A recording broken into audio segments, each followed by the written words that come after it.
തിരഞ്ഞെടുപ്പ് കാലത്ത് പ്രചാരണ വാഹനങ്ങളിലെ ഉച്ചഭാഷിണിയിൽ നിന്നും സ്ഥിരമായി കേൾക്കുന്ന പെൺശബ്ദം പൊൻകുന്നം സ്വദേശിനിയായ KN ഷീബയുടേത്. ഈ രംഗത്തെ സ്ത്രീ സാന്നിധ്യം വളരെ ചുരുക്കമാണ്. അതിൽ വിജയിച്ചവരുടെ പട്ടികയിൽ ഷീബയെ പോലെ വിരലിലെണ്ണാവുന്നവർ മാത്രം. പാലാ കരൂർ പഞ്ചായത്തിലെ ഇടതുപക്ഷ സ്ഥാനാർത്ഥികളുടെ സഹയാത്രികയാണ് ഇപ്പോൾ ഷീബ.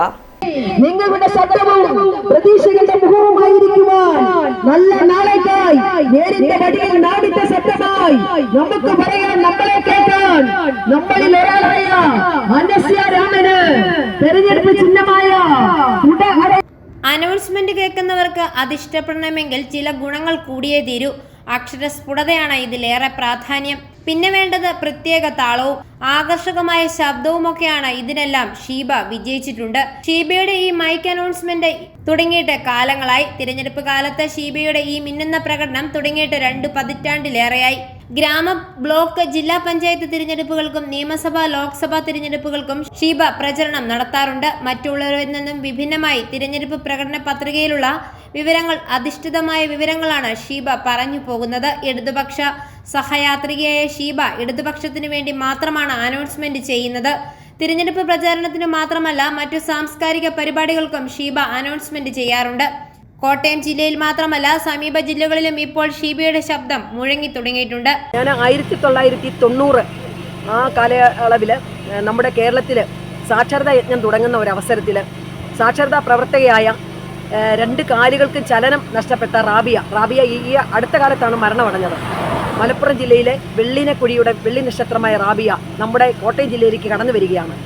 അപ്പോഴാണ് ഞാൻ ഈ അനൗൺസ്മെന്റ് രംഗത്ത് ആദ്യമായിട്ട് മൈക്ക് കയ്യിലെടുക്കുന്നത്. ആദ്യമായിട്ട് ഞാൻ പറഞ്ഞത് റാബിയയ്ക്ക് വേണ്ടിയാണ്. അതിങ്ങനെയാണ് പറഞ്ഞിരിക്കുന്നത്: വെള്ളിനക്കുഴിയുടെ വെള്ളി നക്ഷത്രമായ റാബിയ ചലനങ്ങൾ സൃഷ്ടിച്ചുകൊണ്ട് ഇതാ അക്ഷര നഗരിയിലേക്ക് കടന്നു വരികയായി.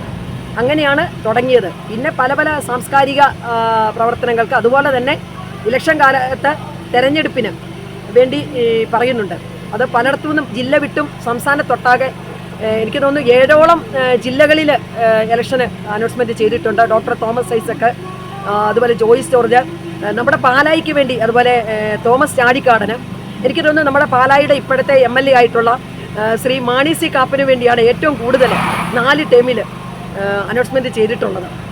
അവിടെ അതൊരു പ്രത്യേകത എന്നാന്ന് ചോദിച്ചാൽ, അവിടെ വന്നിട്ട് പറഞ്ഞിട്ടുള്ള 2 വാചകങ്ങളാണ് അദ്ദേഹത്തിന് ഏറ്റവും ഇഷ്ടമായിട്ടുള്ളത്. Vote for a change Mani C Kappan എന്നും, അതുപോലെ തന്നെ അദ്ദേഹത്തിൻ്റെ തെരഞ്ഞെടുപ്പ് ചിഹ്നമായ ക്ലോക്ക് പറയുമ്പോൾ വെളിയിൽ നിൽക്കുന്നവർക്കത് കൃത്യതയോടെ പറയാനായിട്ട് കേൾക്കാനായിട്ട് സാധിച്ചിട്ടില്ല.